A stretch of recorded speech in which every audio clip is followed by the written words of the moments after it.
2018년 봄, 중국 청두의 한 축제에서 한국인 남성이 흔적도 없이 사라졌습니다. 그리고 한 달 후 경찰이 발견한 그의 모습은 상상을 초월했습니다. 어메이징 미스터리 지금 시작합니다. 김민석 씨는 당시 32살의 중국어 강사였습니다. 대학에서 중국어를 가르치며 1년에 서너 차례 중국을 방문했습니다. 업무차 출장도 있었고 개인적으로 중국 문화를 좋아해서 여행도 자주 다녔습니다. 하지만 3년 전 동생과 단둘이 갔던 중국 여행에서 무서운 일을 겪은 후로는 혼자나 소수로는 절대 가지 않았습니다. 그때 정확히 무슨 일이 있었는지는 밝히지 않았지만 그 이후 김민석 씨는 중국에 갈 때마다 반드시 여러 명과 함께 다녔습니다. 2018년 4월 중순, 김민석 씨는 대학 동료 교수들과 함께 스촨성 청두로 향했습니다. 일행은 모두 5명이었습니다. 김민석 씨를 포함해 같은 대학 중국어과 교수 2명, 그리고 대학원생 2명이었습니다. 청두에서 열리는 대규모 전통 등불 축제를 보기 위한 여행이었습니다. 이 축제는 매년 수십만 명이 모이는 유명한 행사였습니다. 4월 18일 저녁 7시, 일행은 축제가 열리는 광장에 도착했습니다. 이미 해가 지고 있었고 광장은 형형색색의 등불로 가득했습니다. 사람들로 인산인해를 이루었습니다. 김민석 씨는 일행에게 말했습니다. 절대 흩어지면 안 된다고, 손을 놓치면 찾을 수 없다고 여러 번 당부했습니다. 모두 고개를 끄덕였습니다. 축제는 장관이었습니다. 거대한 용모랑의 등불, 연꽃 등불, 전통 가옥을 본든 등불들이 밤하늘을 밝혔습니다. 사람들은 서로 밀치며 앞으로 나아갔습니다. 일행은 서로의 옷자락을 잡고 움직였습니다. 하지만 인파는 상상 이상이었습니다. 한 발짝 움직이는 것도 쉽지 않았습니다. 저녁 8시 반쯤 일행중 한 명인 대학원생 박준혁 씨가 화장실에 가고 싶다고 했습니다. 27살의 박준혁 씨는 김민석 씨의 제자였습니다. 성실하고 조심스러운 성격이었습니다. 김민석 씨는 화장실 위치를 확인하고 모두 함께 가자고 했습니다. 하지만 인파에 떠밀리며 이동하던 중 순간적으로 박준혁 씨의 손이 놓쳤습니다. 김민석 씨가 뒤를 돌아봤을 때 박준혁 씨는 보이지 않았습니다. 불과 몇 초 사이의 일이었습니다. 김민석 씨는 즉시 소리쳤습니다. 준혁아, 박준혁!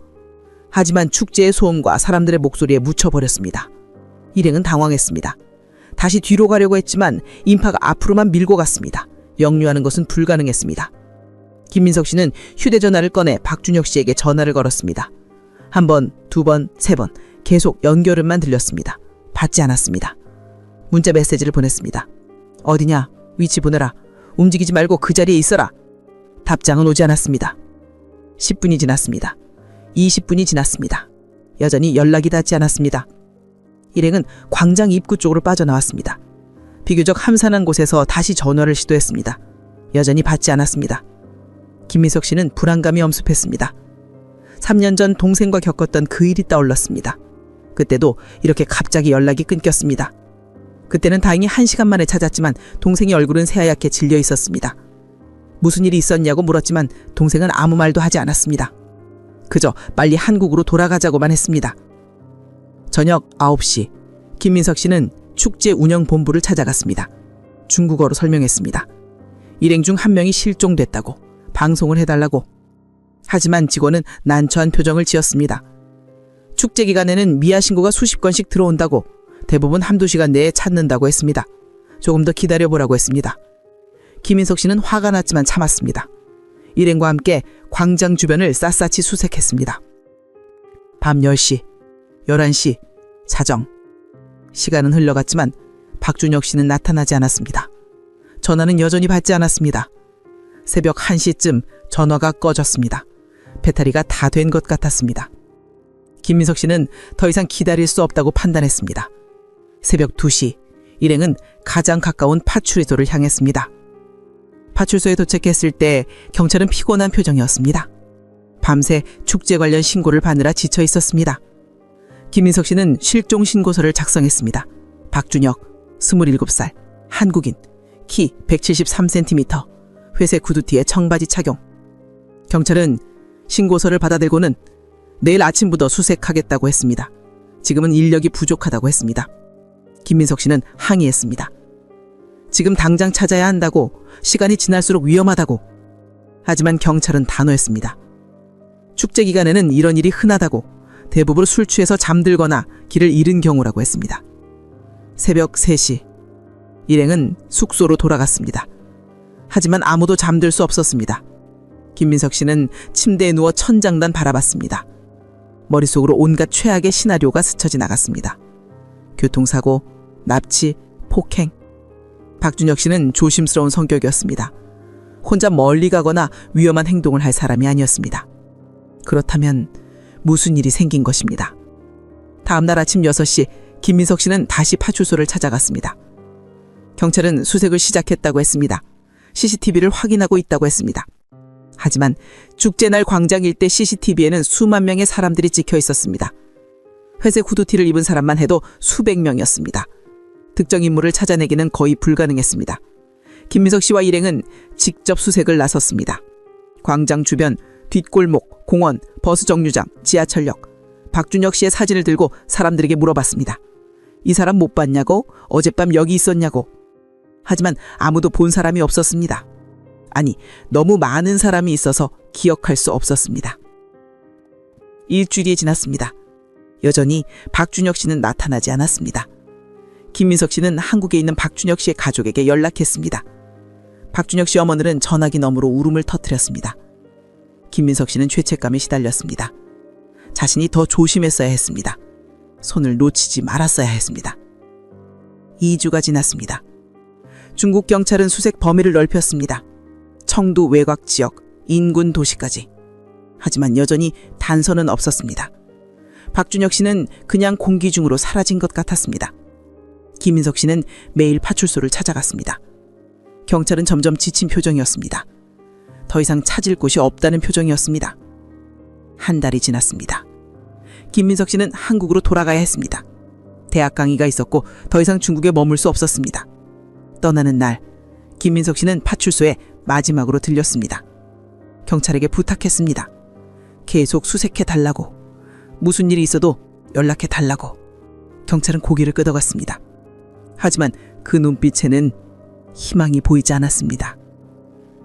비행기 안에서 김민석 씨는 창밖을 바라봤습니다. 구름 위로 해가 떠올랐습니다. 하지만 그의 마음은 어두운 뿐이었습니다. 박준혁 씨는 어디 있을까? 살아있을까? 그는 답을 알 수 없었습니다. 한국으로 돌아온 김민석 씨는 일상으로 복귀했지만 마음은 무너져 있었습니다. 강의실에 서 있어도 박준혁 씨의 빈자리가 보였습니다. 밤에는 악몽에 시달렸습니다. 인파 속에서 박준혁 씨를 찾지 못하는 꿈, 그가 어둠 속에서 손을 뻗는 꿈, 매일 아침 일어나면 휴대전화부터 확인했습니다. 중국 경찰로부터 연락이 왔는지. 하지만 아무 소식도 없었습니다. 박준혁 씨의 어머니는 일주일에 한 번씩 전화했습니다.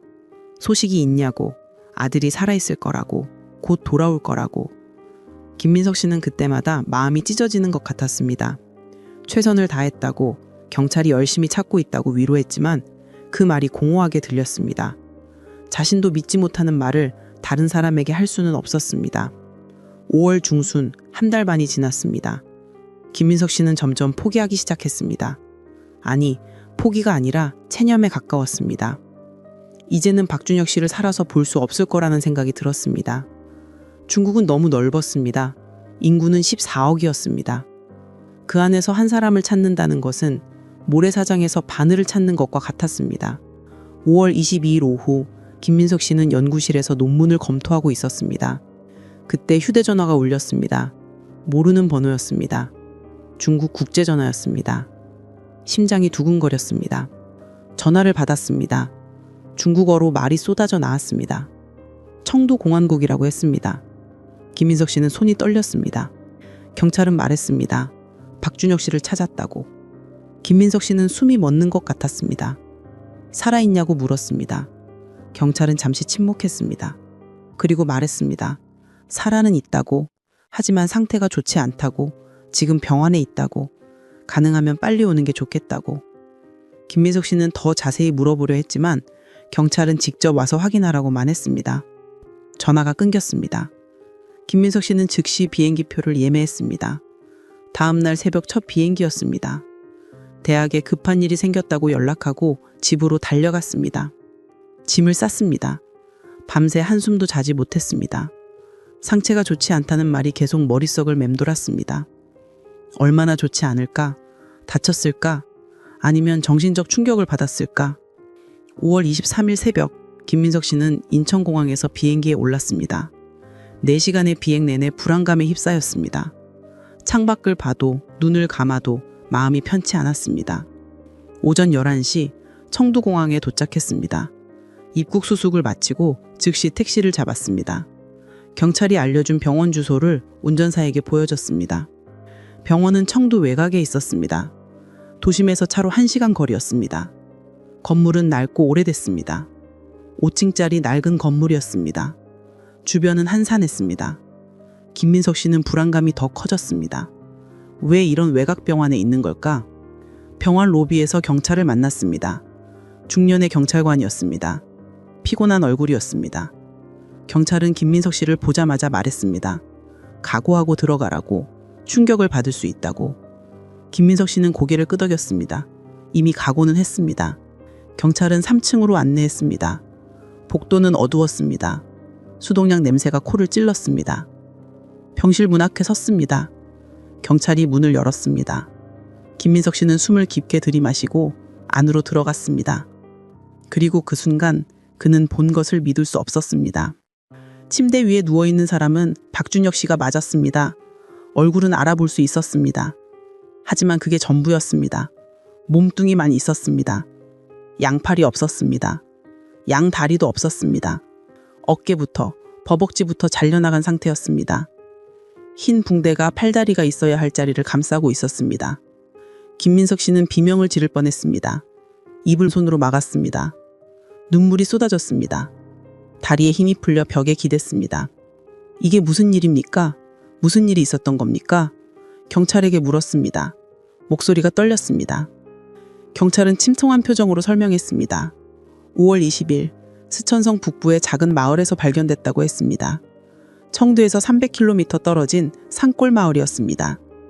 마을 주민이 버려진 창고에서 신음소리를 듣고 신고했다고 했습니다. 경찰이 출동했을 때 박준혁 씨는 창고 바닥에 쓰러져 있었다고 했습니다. 팔다리가 모두 절단된 상태였고 의식은 있었지만 말을 하지 못했다고 했습니다. 김민석 씨는 물었습니다. 누가 이런 짓을 한 겁니까? 경찰은 고개를 저었습니다. 아직 모른다고 했습니다. 수사 중이라고 했습니다. 하지만 정황상 인신매매 조직의 소행으로 보인다고 했습니다.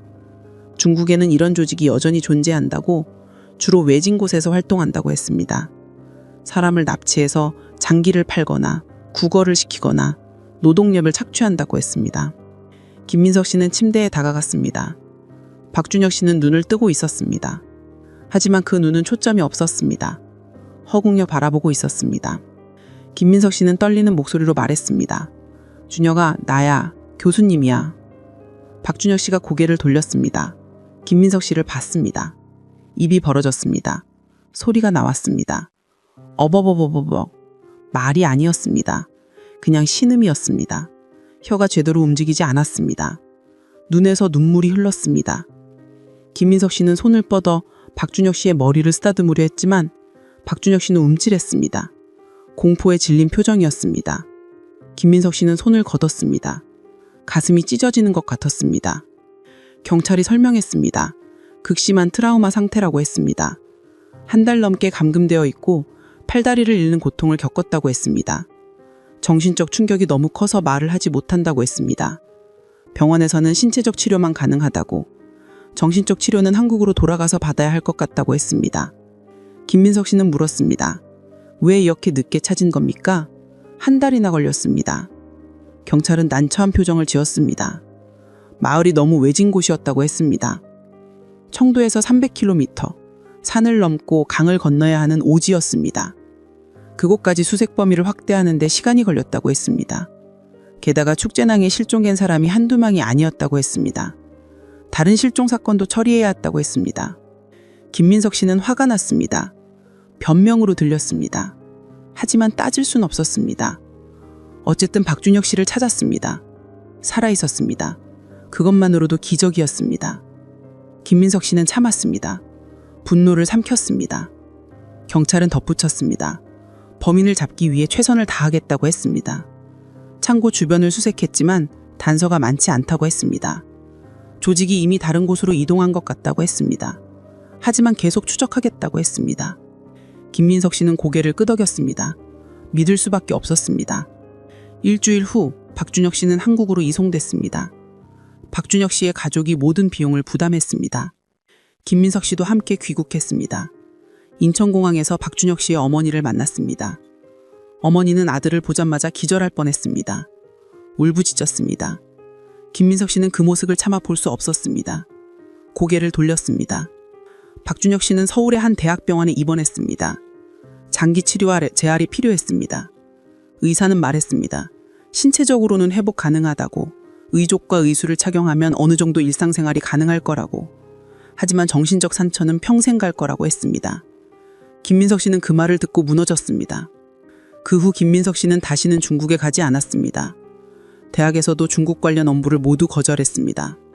중국어 강의도 그만두었습니다. 박준혁 씨의 얼굴이, 팔다리가 없는 그 모습이 계속 떠올랐습니다. 악몽은 멈추지 않았습니다. 2018년 여름 중국 경찰은 인신매매 조직을 검거했다고 발표했습니다. 스촨성 북부에서 활동하던 6명을 체포했다고 했습니다. 하지만 박준혁 씨를 직접 해친 범인을 찾지 못했다고 했습니다. 조직의 주요 인물들은 이미 국경을 넘어 도망갔다고 했습니다. 사건은 미제로 많았습니다. 지금 이 순간에도 중국에는 수많은 축제가 열립니다. 수백만 명이 모입니다. 그 인파 속에서 누군가는 사라집니다. 대부분은 무사히 돌아옵니다. 하지만 일부는 영영 돌아오지 않습니다. 또 일부는 박준혁 씨처럼 돌아오지만 완전하지 않은 모습으로 돌아옵니다. 중국은 넓습니다. 서울보다 큰 도시도 수십 개입니다. 하지만 그만큼 사람이 없는 오지도 많습니다. 산골, 농촌, 사막, 그곳에는 법의 손길이 닿지 않는 어둠이 있습니다. 그 어둠 속에서 지금도 누군가는 고통받고 있습니다. 만약 여러분이 중국을 여행한다면 부디 조심하십시오.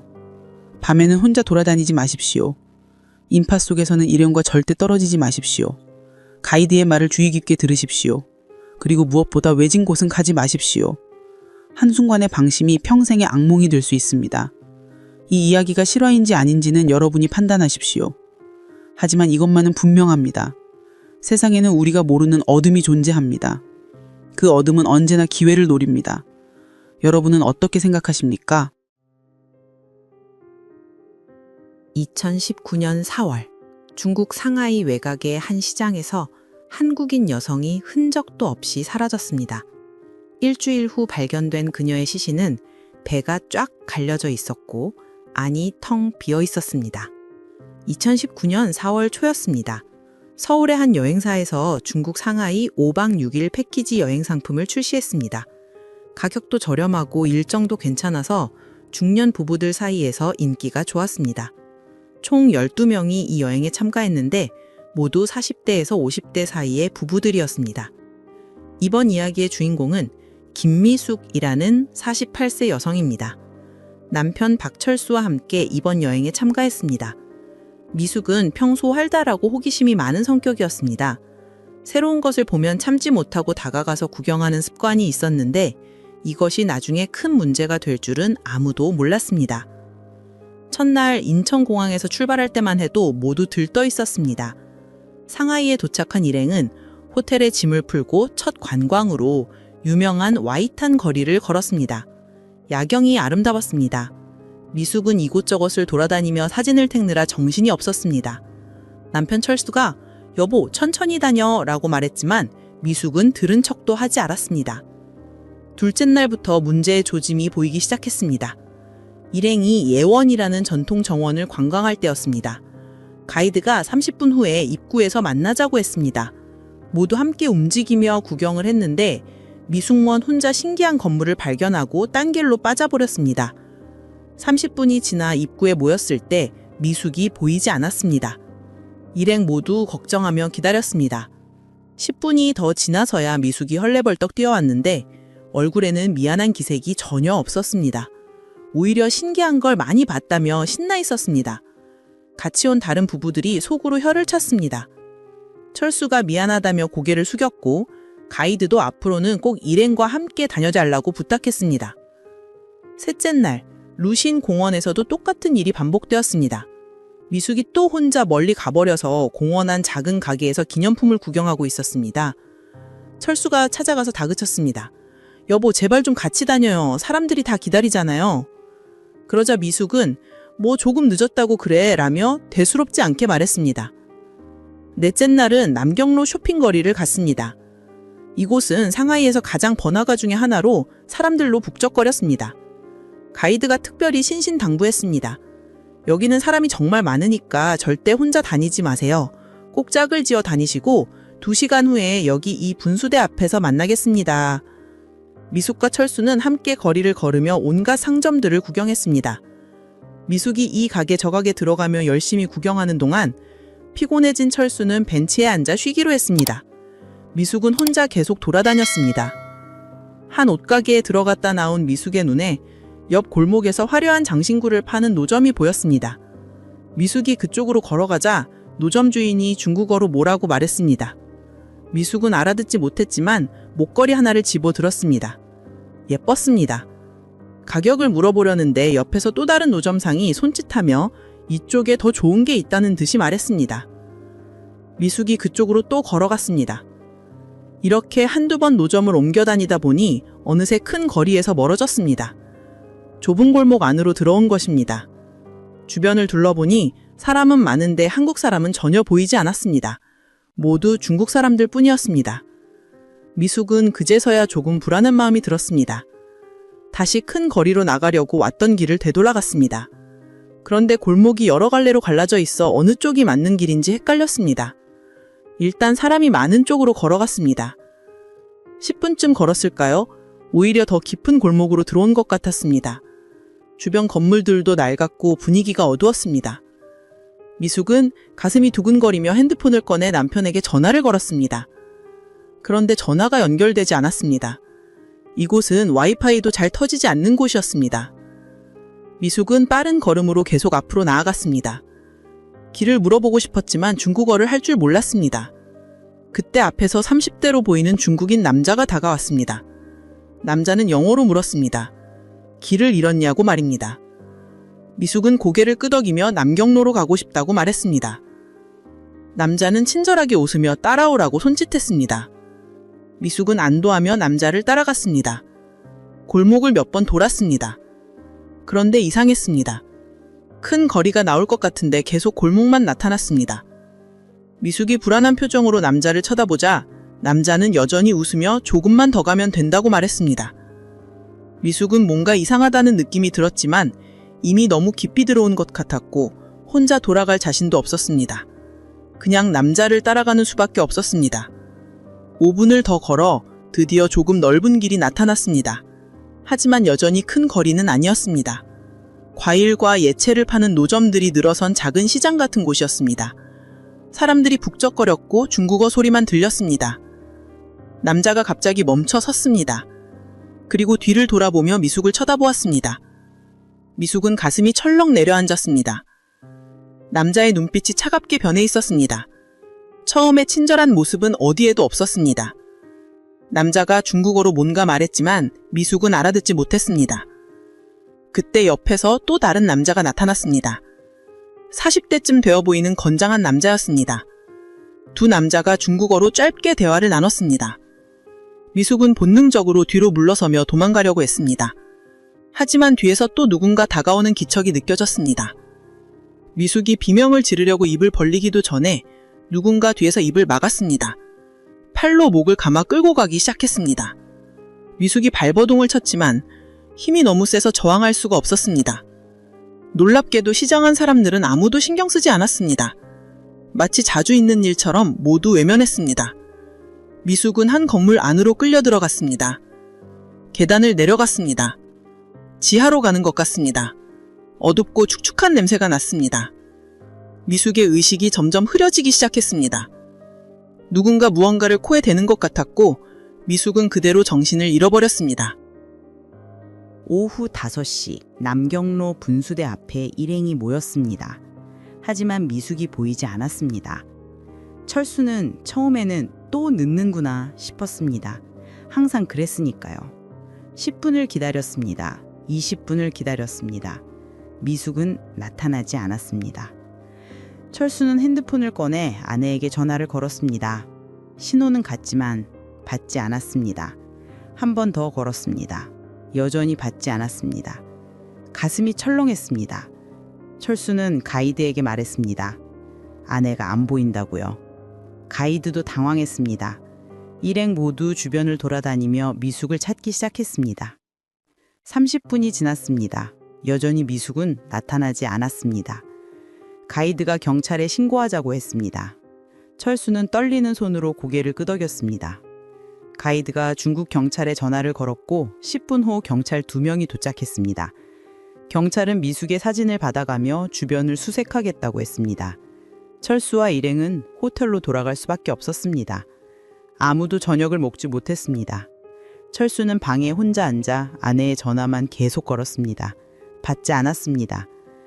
밤 10시가 되어 경찰에게서 연락이 왔습니다. 아직 찾지 못했다고 했습니다. 내일 아침에 더 넓은 범위를 수색하겠다고 말했습니다. 철수는 잠을 이룰 수 없었습니다. 계속 아내 생각만 났습니다. 혹시 다친 건 아닐까? 혹시 납치된 건 아닐까? 온갖 생각이 머릿속을 떠나지 않았습니다. 다음 날 아침 일찍 경찰서로 갔습니다. 경찰은 CCTV를 확인했다고 했습니다. 미숙이 남경로에서 골목으로 들어가는 모습이 찍혔다고 했습니다. 하지만 그 이후는 확인되지 않았습니다. 골목 안쪽에는 카메라가 없었던 것입니다. 경찰은 그 골목 일대를 수색하며 상인들에게 물어봤습니다. 하지만 아무도 미숙을 본 사람이 없었습니다. 정확히는 본 것 같기도 한데 확실하지 않다고 했습니다. 외국인 여자가 하도 많이 지나다니니까 누가 누군지 모르겠다는 것이었습니다. 이틀째가 되자 철수는 한국 대사관에 도움을 요청했습니다. 대사관 직원이 나와서 경찰과 함께 수색에 참여했습니다. 일행 중 몇 명도 함께 골목을 돌아다니며 미숙을 찾았습니다. 전단지를 만들어 붙였습니다. 하지만 소용없었습니다. 사흘째가 되자 일행은 한국으로 돌아가야 했습니다. 예정된 일정이 끝났기 때문입니다. 철수만 홀로 남았습니다. 아내를 찾을 때까지 돌아갈 수 없었습니다. 호텔방에서 하루하루를 보냈습니다. 경찰서를 매일 찾아가 새로운 소식이 있냐고 물었지만 경찰은 고개를 저을 뿐이었습니다. 나흘째 되는 날 경찰이 철수에게 이상한 이야기를 했습니다. 이 지역에서 외국인이 실종되는 일이 가끔 있다고 했습니다. 특히 혼자 다니는 여성들이 위험하다고 했습니다. 조직적인 범죄 집단이 있다는 소문이 있다고 했습니다. 하지만 증거가 없어서 잡을 수가 없다고 했습니다. 철수는 소름이 돋았습니다.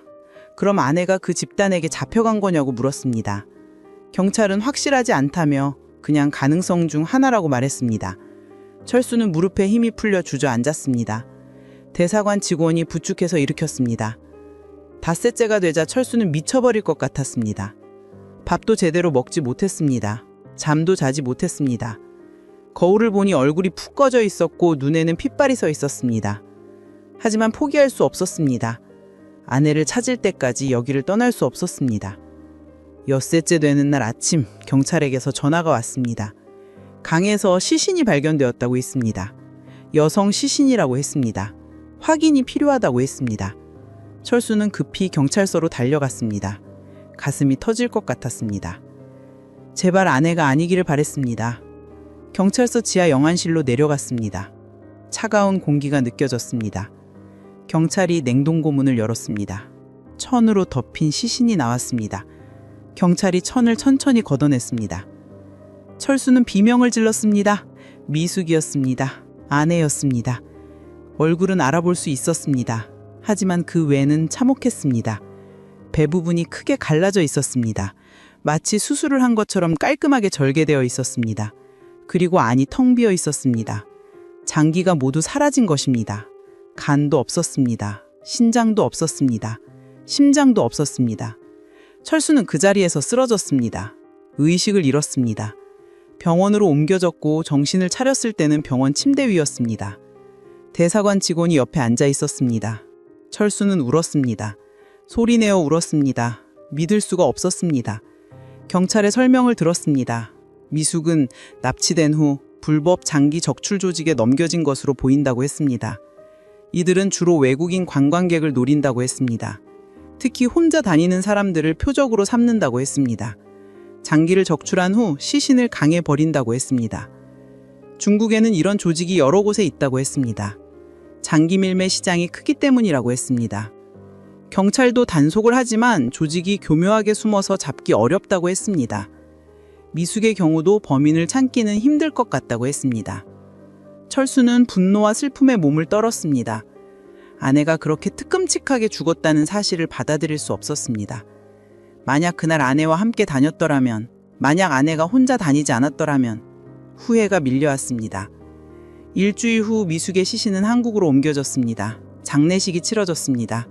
친척들과 친구들이 왔습니다. 모두 울었습니다.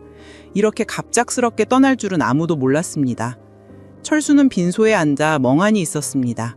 아무 말도 하지 못했습니다. 이 사건 이후 중국 여행을 가는 한국인들에게 경고가 내려졌습니다. 절대 혼자 다니지 말라고 했습니다. 특히 복잡한 시장이나 골목은 위험하다고 했습니다.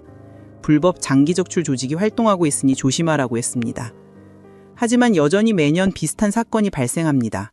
호기심에 혼자 돌아다니다가 실종되는 사람들이 있습니다. 대부분은 찾지 못합니다. 설령 찾더라도 미숙처럼 끔찍한 모습으로 발견됩니다. 범인은 잡히지 않습니다. 조직은 계속 활동합니다. 여러분께 묻고 싶습니다. 해외여행을 갈 때 꼭 조심해야 할 것은 무엇일까요? 그리고 혹시 주변에 혼자 다니기를 좋아하는 분이 계신다면 꼭 이 이야기를 들려주시기 바랍니다. 호기심이 때로는 목숨을 앗아갈 수도 있습니다. 미숙의 가족들은 지금도 그날을 후회하며 살아가고 있습니다. 2019년 7월 14일 중국 광저우시 티에너구 번화가에서 한 소녀가 여자의 옷자락을 붙잡고 비명을 질렀습니다. 엄마, 엄마. 소녀의 두 다리는 반대 방향으로 꺾여 있었고 뼈가 피부를 뚫고 나온 듯한 기형적인 모습이었는데 여자는 차갑게 말했습니다. 넌 내 딸이 아니야. 오후 4시 32분 광저우 지하철 3호선 티에너루역 2번 출구 앞은 유동인구가 가장 많은 시간대였습니다. 거리에 악사가 연주하는 얼후소리 사이로 한 소녀의 울음소리가 터져 나왔는데 겨우 6살쯤 되어 보이는 소녀의 머리는 헝클어져 있었고 얼굴은 먼지로 뒤덮여 있었습니다. 하지만 사람들의 시선을 사로잡은 건 그녀의 다리였습니다. 무릎 아래가 완전히 뒤틀려 있었는데 정상적인 각도가 아니었습니다. 마치 누군가 억지로 꺾어 놓은 것처럼 양쪽 다리가 모두 바깥쪽으로 90도 이상 휘어져 있었고 소녀는 바닥을 기다시피 하며 한 여자에게 다가갔습니다. 30대 후반으로 보이는 여자는 검은색 원피스를 입고 있었고 쇼핑백을 든 손이 가늘게 떨리고 있었습니다. 소녀가 여자의 치마 끝을 붙잡으며 울부짖었습니다. 엄마, 엄마. 여자가 멈춰섰고 주변 사람들도 걸음을 멈췄습니다. 30명이 넘는 행인들이 둘을 에워싼 가운데 여자는 천천히 고개를 숙여 소녀를 내려다봤고 5초간의 침묵이 흐른 뒤 놀라울 정도로 차가운 목소리가 터져 나왔습니다.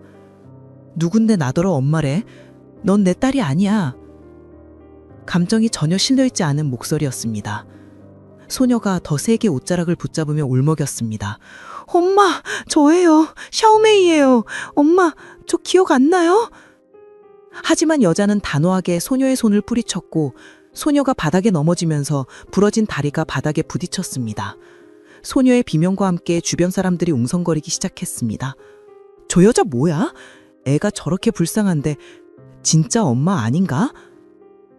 한 중년 남성이 앞으로 나서며 말했습니다. 부인, 애가 당신을 엄마라고 부리는데 당신 딸 아니에요?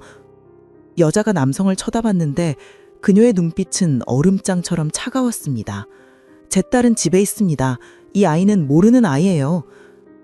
여자는 말을 마치고 돌아서서 군중을 헤치고 걸어갔고 소녀는 바닥에 주저앉아 계속 울었지만 아무도 다가가지 않았습니다.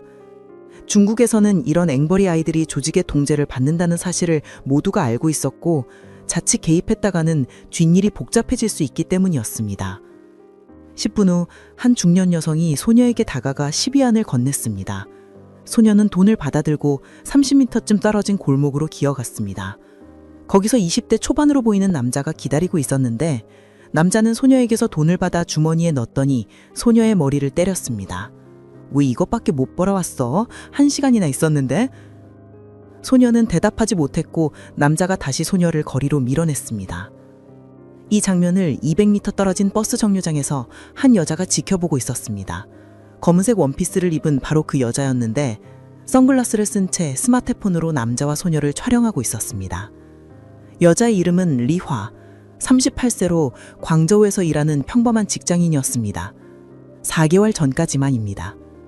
2019년 3월 9일 토요일, 리화는 6살 딸 샤오메이와 함께 베이징로 쇼핑가에 나갔습니다. 오후 2시쯤 샤오메이가 화장실에 가고 싶다고 해서 딸의 손을 잡고 백화점 3층 화장실로 향했는데 화장실 앞에서 리화의 휴대폰이 울렸습니다. 회사 상사의 긴급한 업무 지시였습니다. 메이메이, 엄마가 전화 좀 받고 올게. 너 먼저 들어가 있어. 화장실 앞에서 기다릴게. 샤오메이가 고개를 끄덕이고 화장실 안으로 들어갔고 리화는 복도 한쪽으로 가서 5분 정도 통화를 했습니다. 통화를 마치고 화장실 앞으로 돌아왔을 때 샤오메이가 나오지 않았습니다. 리화가 화장실 안으로 들어가 모든 칸을 확인했지만 샤오메이가 없었고 심장이 멎은 듯한 공포가 엄습했습니다. 화장실을 뛰쳐나와 3층을 샅샅이 뒤지고 백화점 직원들에게 도움을 요청해 CCTV를 확인했습니다. 오후 2시 17분 샤오메이가 화장실에 들어가는 모습이 찍혔고 2시 19분에는 한 중년 여성이 샤오메이의 손을 잡고 화장실에서 나와 비상계단으로 향하는 모습이 마지막으로 찍혔습니다.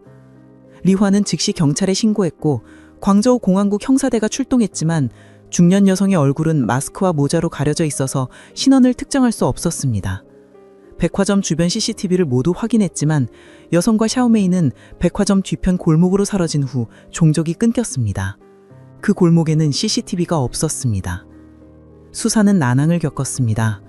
광저우는 인구 1,500만 명이 넘는 대도시였고 중국에서는 매년 20만 명이 넘는 아이들이 실종되었으며 그중 대부분이 인신매매 조직에 의한 것이었습니다.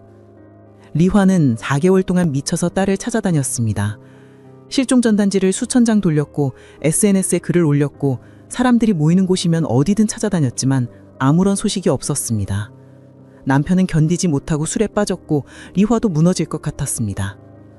그러다 오늘 7월 14일 리화는 티에너로역 앞을 지나가던 중 우연히 한 소녀의 울음소리를 들었습니다.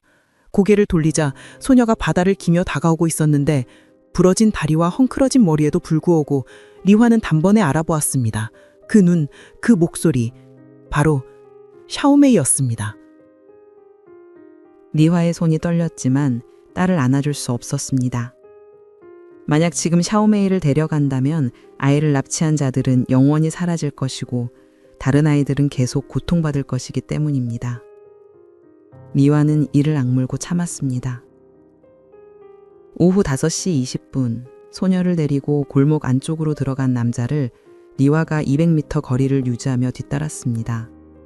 남자는 주변을 경계하지 않는 자신만만한 모습으로 지하철 3호선 스포츠센터역으로 향했고 리화도 따라 들어갔습니다. 개찰구를 통과할 때 남자가 뒤를 돌아봤지만 리화는 재빨리 휴대폰을 들어 통화하는 척했고 남자가 다시 앞을 보고 걸었습니다. 지하철이 도착하자 남자와 소녀가 3호차에 탔고 리화는 4호차에 타서 연결된 문을 통해 남자를 관찰했습니다. 남자는 좌석에 앉아 휴대폰을 만지작거렸고 소녀는 남자 발밑 바닥에 쪼그리고 앉아 있었습니다. 세정거장을 지나 샤오강역에서 남자가 일어섰고 C출구로 나가 역 근처 오래된 주택가로 들어갔습니다. 1980년대에 지어진 낡은 6층짜리 건물들이 늘어선 어두운 골목에서 리화는 더 조심스럽게 움직였습니다. 남자가 한 건물 4층으로 올라갔고 리화는 1층 계단 밑에 몸을 숨긴 채 귀를 기울였습니다. 4층에서 문 여는 소리와 함께 여러 사람의 목소리가 들렸습니다. 오늘은 얼마나 벌었어? 별로 안 됐어. 이 꼬마 쓸모가 없네. 그럼 다른 데로 보내야겠어. 리화는 숨을 죽인 채 10분 정도 기다렸다가 조용히 건물을 나와 건물이 보이는 버스 정류장에 앉아 지켜봤습니다. 밤 8시 40대쯤 되어 보이는 검은색 재킷을 입은 남자가 건물에서 나와 전동 스쿠터를 타고 어딘가로 떠났고 리화가 스마트폰으로 남자를 촬영했습니다. 밤 9시 30분에는 30대와 50대로 보이는 여자 둘이 큰 쇼핑백을 들고 건물로 들어갔고 리화가 다시 촬영했습니다. 밤 11시 건물 4층 불이 꺼지자 리와는 근처 168위안짜리 싸구려 모텔에 방을 잡았지만 샤오메이의 부러진 다리와 공포에 질린 눈빛이 계속 떠올라 잠이 오지 않았습니다. 다음 날 아침 6시 리와는 건물 맞은편 식당 2층 창가 자리에 앉아 건물 입구를 관찰했습니다. 오전 8시 15분 어제 본 남자가 건물에서 나왔는데 혼자가 아니었습니다. 샤오메이와 함께 8살쯤 되어 보이는 한쪽 팔이 이상한 각도로 꺾인 남자아이, 그리고 5살쯤 되어 보이는 눈이 한쪽밖에 보이지 않는 여자아이가 함께였습니다. 세 아이 모두 정상적으로 걸을 수 없었고 리와의 손이 떨렸지만 참아야 했습니다. 남자는 아이들을 3곳으로 나눠 배치했습니다. 샤오메이는 텐허루역, 남자아이는 광저우타워 근처, 여자아이는 베이징로 쇼핑가. 남자는 세 장소를 돌아다니며 아이들을 감시했고 리와는 남자의 동선을 모두 기록하면서 이것이 한두 명이 하는 일이 아니라 체계적인 조직임을 깨달았습니다. 오후 3시 남자가 광저우타워 근처 공중 화장실에 들어가자 리와는 근처 벤치에 앉아 기다렸습니다. 그때 어제 건물로 들어간 50대쯤 되어 보이는 여자가 남자아이에게 다가가 쪼그리고 앉아 뭔가 말하더니 가방에서 생수를 꺼내 남자에게 주고 떠났습니다. 리와는 여자를 따라 지하철을 타고 종점인 파뉴역까지 갔는데 역 근처 공장지대에서 여자가 한 폐 공장 건물로 들어갔습니다. 리와가 조심스럽게 뒤따라가 폐 공장 1층 창문으로 안을 들여다보는 순간 심장이 멎을 뻔했습니다. 안에 최소 10명의 아이들이 있었고 모두 다쳤거나 장애가 있으며 더러운 매트리스 위에 누워 있었습니다. 3명의 어른이 아이들을 지키고 있었고 리와는 재빨리 휴대폰으로 건물 외관과 창문 안 모습, 주변 환경을 모두 촬영한 뒤 조용히 그곳을 빠져나왔습니다. 오후 5시 근처 KFC에 들어가 자리에 앉은 리와는 떨리는 손으로 지난 이틀 동안 찍은 사진과 영상을 확인했습니다. 증거는 충분했습니다. 샤오강역 근처 건물 주소, 파뉴역 폐공장 위치, 조직원들의 얼굴, 아이들의 모습, 그들의 동선까지 모두 기록되어 있었습니다. 리와는 더 이상 망설이지 않고 광저우 공항국에 전화를 걸었습니다. 제 딸이 4개월 전에 실종됐는데 인신매매 조직을 찾았습니다. 지금 당장 출동해 주세요. 담당 형사는 리와의 목소리에서 절박함을 느꼈고 리와는 증거 사진과 영상을 이메일로 보냈습니다. 30분 후 형사에게 전화가 왔습니다. 지금 당장 공항국에 오십시오.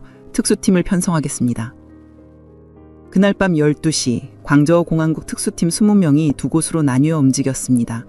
10명은 샤오강역 근처 건물로, 10명은 파뉴역 근처 폐공장으로 향했습니다. 리와는 지휘 차량 안에서 작전을 지켜봤습니다. 새벽 12시 15분 두 팀이 동시에 돌입했습니다. 샤오강역 4층에서는 남자 2과 여자 1가 체포됐고 파뉴역 폐공장에서는 남자 3과 여자 2이 체포됐습니다. 폐공장에서 구출된 아이들은 모두 11명이었습니다. 샤오메이도 그 안에 있었습니다. 리와가 폐공장으로 달려갔습니다. 구급차 옆에서 담요에 쌓인 샤오메이를 발견했고 리화가 샤오메이를 안았습니다. 엄마, 미안해 메이메이. 리와는 울면서 딸을 꼭 안았습니다. 4개월 만의 재회였습니다. 나중에 밝혀진 바에 따르면 이 조직은 3년 동안 광저우와 선전 일대에서 47명의 아이들을 납치했고 아이들의 팔다리를 부러뜨리거나 눈을 다치게 해서 앵거리로 이용했습니다. 조직의 우두머리는 52세 남자였고 체포된 조직원 9인은 모두 인신매매와 상해죄로 기소됐며 우두머리는 무기징역을 선고받았습니다. 하지만 여전히 의문이 남았습니다. 체포된 9명 외에 더 큰 조직이 있다는 정황이 포착됐기 때문입니다.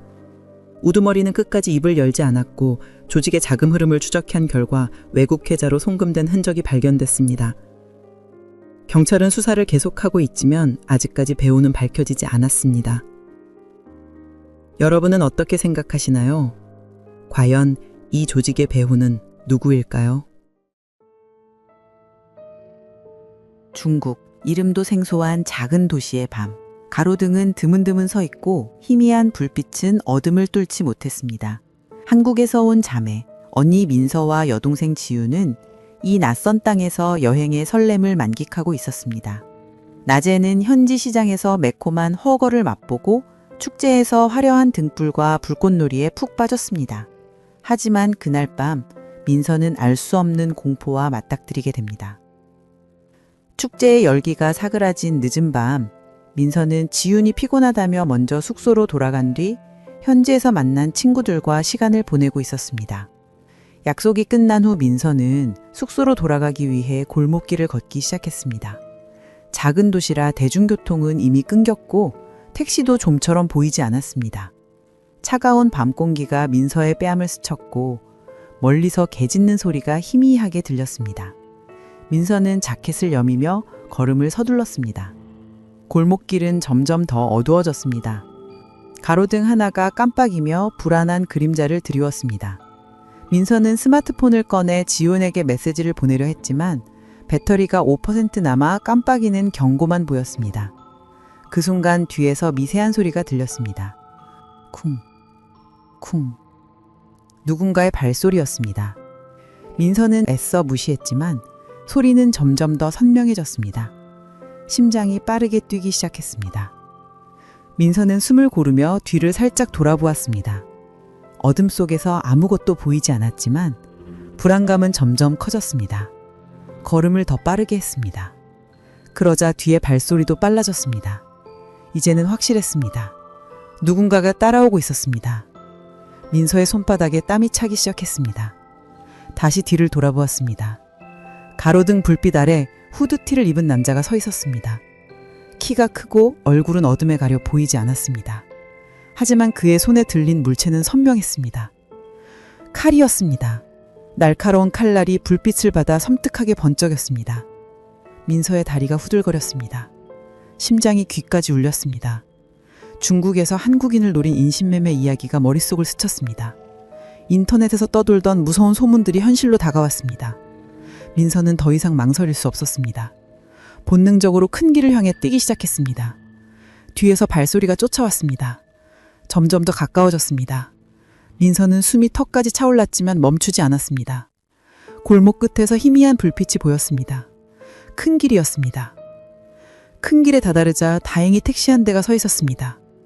민서는 손을 흔들며 필사적으로 달려갔습니다. 택시 문을 열고 뛰어들며 외쳤습니다. 빨리 가주세요. 제발 어디든 빨리. 운전사는 놀란 눈으로 민서를 쳐다봤지만 곧 엑셀을 밟았습니다. 차가 출발하며 민서는 창밖을 바라보았습니다. 어둠 속에서 그 남자가 서 있었습니다. 칼을 든 손이 가로등 아래에서 반짝였습니다. 민서의 몸은 덜덜 떨렸습니다. 택시 안에서 민서는 숨을 몰아쉬며 마음을 진정시키려 했지만 방금 전의 공포는 쉽게 사라지지 않았습니다. 운전사가 어디로 가냐고 묻자 민서는 떨리는 목소리로 숙소 주소를 말했습니다. 창밖으로 스쳐가는 어두운 골목들이 마치 괴물의 입처럼 느껴졌습니다. 민서는 지훈에게 전화하려 했지만 배터리가 꺼져버렸습니다. 불안감이 다시 밀려왔습니다. 택시는 좁은 골목을 지나 숙소 근처에 도착했습니다. 민서는 돈을 건네고 택시에서 내려 안도감이 살짝 밀려왔지만 여전히 심장은 빠르게 뛰고 있었습니다. 숙소는 3층에 있었고 어두운 계단을 올라가야 했습니다. 민서는 주위를 경계하며 계단을 올라가기 시작했습니다. 하지만 이 공포의 밤은 아직 끝나지 않았습니다. 민서는 택시에서 내려 숙소가 있는 3층 건물로 들어섰습니다. 안도감이 잠깐 스쳤지만 방금 전의 공포는 여전히 생생했습니다. 건물 입구는 어두웠고 복도에는 희미한 가로등 불빛만이 스며들었습니다. 민서는 계단을 오르며 숨을 고르려 했습니다. 한 발짝, 두 발짝. 자신의 발소리가 메아리처럼 울렸습니다. 그러다 갑자기 다른 소리가 들렸습니다. 쿵, 쿵. 묵직한 발소리. 민서의 발소리와는 달랐습니다. 누군가가 뒤에서 따라오고 있었습니다. 민서의 숨이 멎는 듯 했습니다. 칼을 든 남자의 모습이 머릿속에 떠올랐습니다. 설마 그 남자가 따라온 걸까? 민서는 고개를 돌릴 용기가 없었습니다. 대신 걸음을 더 빠르게 했습니다. 하지만 발소리는 점점 더 가까워졌습니다. 마치 민서의 심장 박동과 경쟁하듯 빨라졌습니다. 민서는 계단을 거의 뛰다시피 올라갔습니다. 3층에 도착하자마자 숙소 문 앞에 섰습니다. 떨리는 손으로 문을 두드리며 외쳤습니다. 지훈아, 문 열어 빨리! 안에서 지훈의 목소리가 들렸습니다. 언니, 뭐야, 무슨 일이야? 지훈이 문을 열기 위해 달려오는 소리가 들렸습니다. 민서는 문을 쾅쾅 두드리며 비명을 질렀습니다. 빨리! 문이 열리는 순간 민서는 문틈으로 무언가를 보았습니다. 계단 아래 가로등 불빛에 비친 그림자, 후드티를 입은 남자, 칼을 든 손이 선명했습니다. 민서의 심정이 얼어붙었습니다. 지훈이 문을 열자마자 민서는 안으로 뛰어들었습니다. 문 닫아, 빨리! 민서는 소리쳤습니다. 지훈은 놀란 얼굴로 문을 쾅 닫고 잠궜다. 하지만 그 순간 문 밖에서 소리가 들렸습니다. 철컥철컥. 금속이 부딪히는 소리. 철로 된 숙소문에 무언가가 부딪히고 있었습니다. 민서는 지훈을 끌어안으며 속삭였습니다. 쉬, 조용히. 지훈의 눈에도 공포가 가득했습니다. 철컥철컥. 소리는 멈추지 않았습니다. 마치 누군가가 문을 억지로 열려고 하는 듯했습니다. 민서의 머릿속에는 칼을 든 남자가 문을 부수고 들어오는 모습이 그려졌습니다. 민서와 지우는 이불을 끌어당겨 몸을 숨겼습니다. 어둠 속에서 서로를 꼭 끌어안고 있었습니다. 철컥거리는 소리는 끊임없이 이어졌습니다. 민서는 숨을 죽이며 귀를 기울였습니다. 소리가 점점 더 강해지는 듯했습니다.